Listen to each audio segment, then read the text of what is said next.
Oke teman-teman, jumpa bersama saya Nels Felix.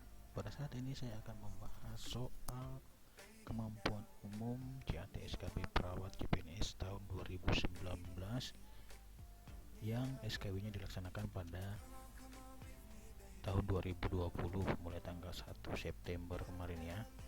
Ini sesuai dengan file report JAT SKB 2020 dan perlu digarisbawahi juga ini adalah pengalaman pribadi saya dalam meraih skor SKB 335 di formasi nurse di instansi tempat saya melamar. Oke teman-teman, sebelum kita lanjut ke soal file report yang akan saya sampaikan, di sini saya akan merekomendasikan kepada teman-teman yang belum SKB atau untuk teman-teman nanti di tahun depan yang akan mempersiapkan diri untuk mengikuti seleksi kompetisi bidang khususnya formasi perawat baik itu D3 maupun nurse, saya merekomendasikan join member program CPNS Mastery. Paket tryout SKB ini yang membantu mendongkrak nilai saya di SKB. Testimoni saya sendiri yaitu SKB saya pada saat itu saya berada di peringkat 7, formasi nurse-nya cuma 5. Dan SKB serta nilai akhir saya raih peringkat 3 dari 5 formasi nurse. Untuk teman-teman yang mau order, link ordernya silakan teman-teman cek di deskripsi box ya teman-teman. Fasilitas yang bisa kita dapatkan di CPNS Mastery dari sahabat CPNS ini adalah paket soal SKB perawat dan SKB kesehatan umum. Karena nanti isi daripada SKB kita adalah soal kemampuan umum dan kemampuan khusus. Di video selanjutnya nanti saya akan memberikan gambaran juga mengenai soal-soal SKB kemampuan khusus atau SKB keperawatannya. Kemudian yang kedua materi belajar atau e-book. Kemudian yang ketiga tryout menggunakan sistem CAT. Ya, sistem CAT yang dikelola oleh Badan Kepegawaian Negara ini. Jadi dengan kita mengikuti CPNS Mastery atau program CPNS Mastery ini, kita selalu dihadapkan dengan soal tryout yang hampir mirip dengan sistemnya CAT BKN. Kemudian keempat perenggingan nasional. Kemudian yang kelima file report atau bocoran dari peserta SKB. Ya khususnya di SKB 2020 ini ya kita akan mendapatkan juga file reportnya. Kemudian kisi-kisi di sini adalah kisi-kisi sesuai dari BKN. Di tanggal 10 Agustus kemarin BKN mengeluarkan kisi-kisi untuk berbagai macam formasi dan CPNS Mastery juga langsung mengupdate soal-soal tryoutnya berdasarkan kisi-kisi yang pasti cukup sekali bayar teman-teman. Dan materi dan soal akan terus diupdate sampai masa CPNS selesai. Update materi dan soal akan diberikan secara berkala tanpa biaya sama sekali. Dan yang paling penting untuk teman-teman yang mau ordernya, jangan lupa masukkan kupon SKB YES untuk mendapatkan potongan harga. Oke, kita lanjut ke soal pertama. Dalam Undang-Undang Nomor 36 Tahun 2009 disebutkan bahwa aborsi dapat dilakukan oleh tenaga kesehatan yang memiliki keterampilan dan kewenangan yang memiliki sertifikat yang ditetapkan oleh Menteri. Terdapat dalam pasal berapa? A. 74, B. 75, C. 76, D. 77, E. 78. Ayo teman-teman, kira-kira di dalam pasal berapa yang menyebutkan bahwa aborsi boleh dilakukan oleh tenaga kesehatan yang memiliki keterampilan dan kewenangan? Kita lihat jawabannya. Ya, jawaban yang benar adalah C, di dalam pasal 76 Undang-Undang Nomor 36 Tahun 2009. Ya, ini pembahasannya teman-teman. Bisa dilihat di sini, di mana di pasal 76 itu menyebutkan bahwa aborsi sebagaimana dimaksud dalam pasal 75 hanya dapat dilakukan oleh, yang kita lihat di poin B-nya, oleh tenaga kesehatan yang memiliki keterampilan dan kewenangan yang memiliki sertifikat yang ditetapkan oleh Menteri. Jadi benar ya. Jawabannya adalah di pasal 76. Kita lanjut ke soal berikutnya.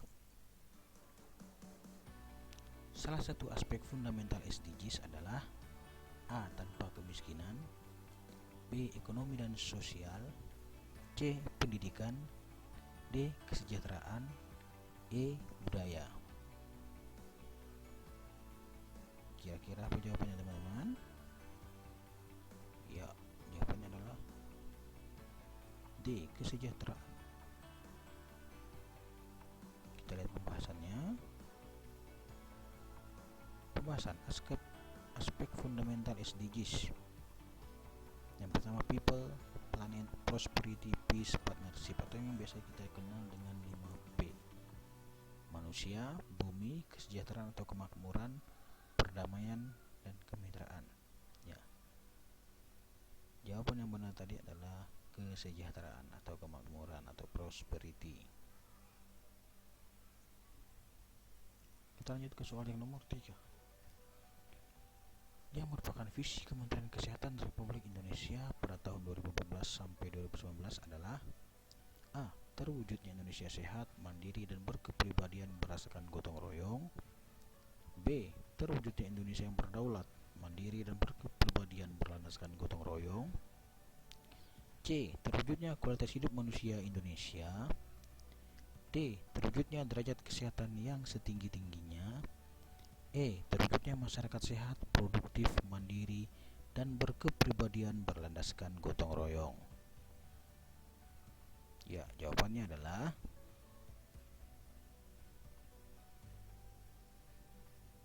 ya, B. Terwujudnya Indonesia yang berdaulat, mandiri, dan berkepribadian berlandaskan gotong royong. Ini pembahasannya teman-teman, visi misi Kemenkes 2014-2019. Visi misi Kementerian Kesehatan mengikuti visi misi Presiden Republik Indonesia, yaitu terwujudnya Indonesia yang berdaulat, mandiri, dan berkepribadian berlandaskan gotong royong. Ya, kata kuncinya kalau saya memahami mengenai visi Kemenkes ini, kita ambil poin-poin pentingnya di situ. Berdaulat, mandiri, dan berkepribadian. Makanya saya selalu ingat di memori saya bahwa BMB seperti itu, berdaulat, mandiri, berkepribadian, ujungnya pasti berlandaskan gotong royong ya. Karena kadang soal dibuat pilihan jawaban itu mengecoh kita, sehingga kadang kita kalau kita tidak teliti kita akan terjebak dan memilih pilihan jawaban yang salah.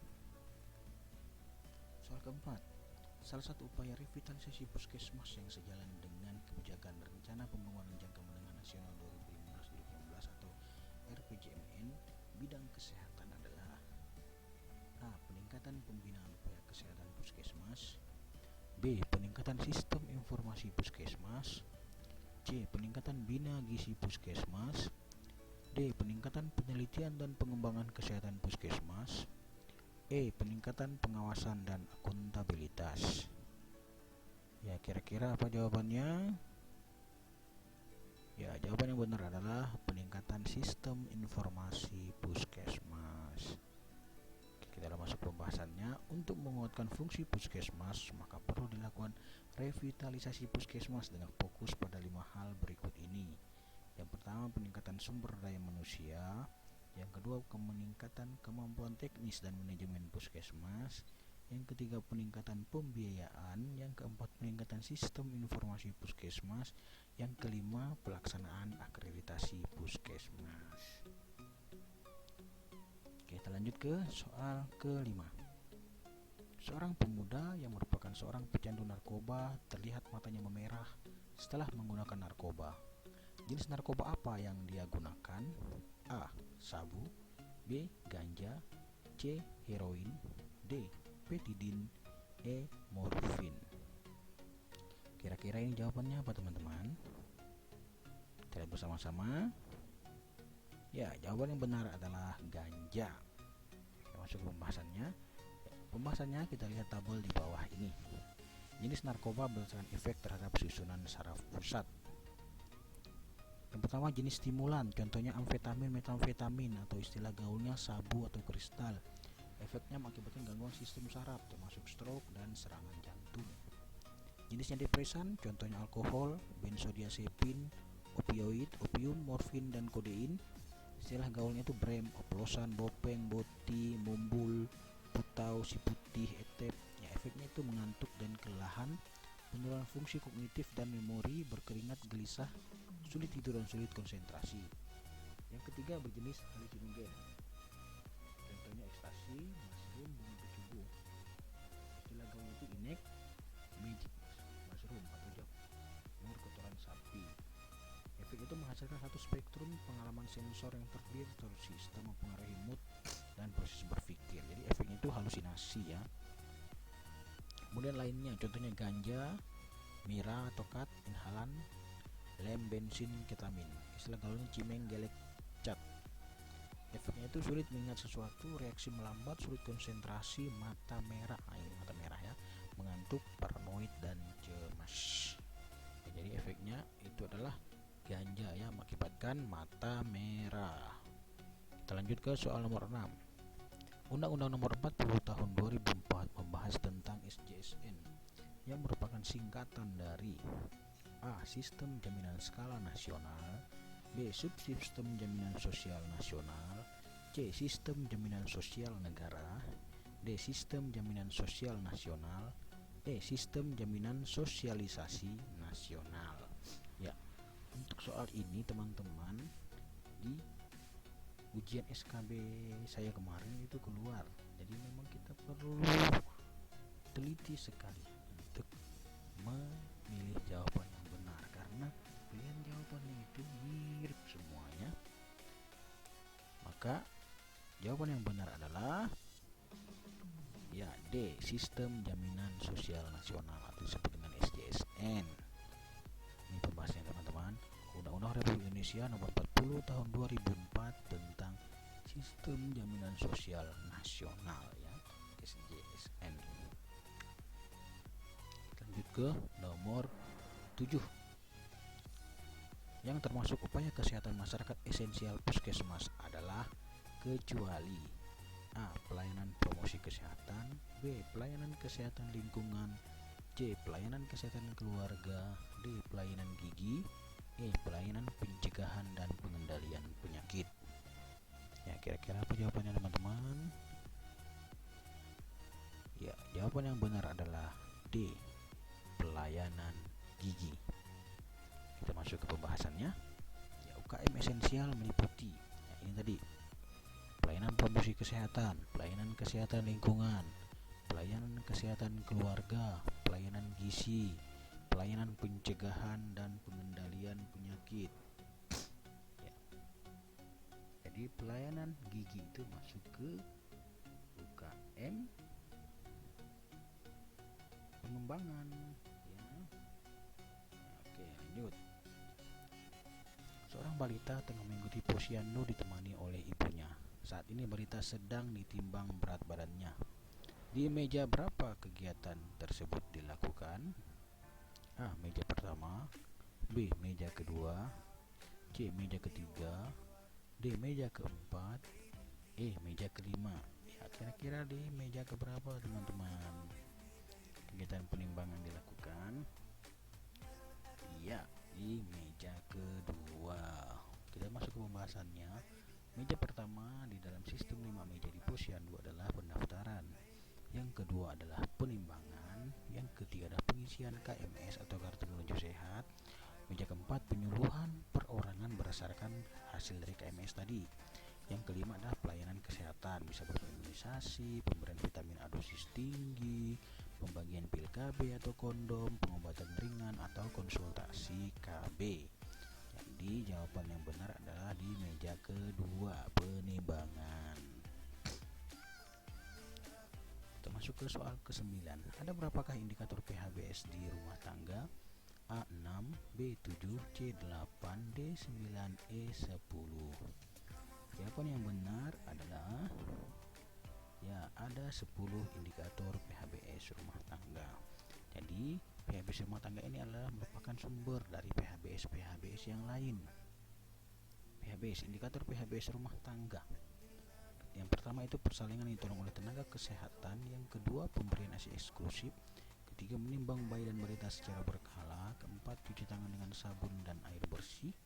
Kelima, menggunakan air bersih. Keenam, menggunakan jamban sehat. Ketujuh, memberantas jentik nyamuk penyakit. Kedelapan, konsumsi buah dan sayur. Kesembilan, melakukan aktivitas fisik setiap hari. Kesepuluh, tidak merokok di dalam rumah. Oke, kita lanjut ke soal terakhir, soal ke-10. Setiap orang berkewajiban turut serta dalam program jaminan kesehatan sosial. Hal ini sesuai dengan Undang-Undang Nomor 36 Tahun 2009 Pasal A 11, B 12, C 13, D 14, E 15. Kira-kira di pasal berapa teman-teman? Ya, jawaban yang benar di pasal 13. Pilihannya adalah C 13. Kita masuk ke pembahasannya. Ya, di pasal 13, setiap orang berkewajiban turut serta dalam program jaminan kesehatan sosial. Program jaminan kesehatan sosial sebagaimana dimaksud pada ayat 1 diatur sesuai dengan ketentuan peraturan perundang-undangan. Oke, sampai di sini teman-teman. Sampai jumpa di video saya selanjutnya. See you, bye bye.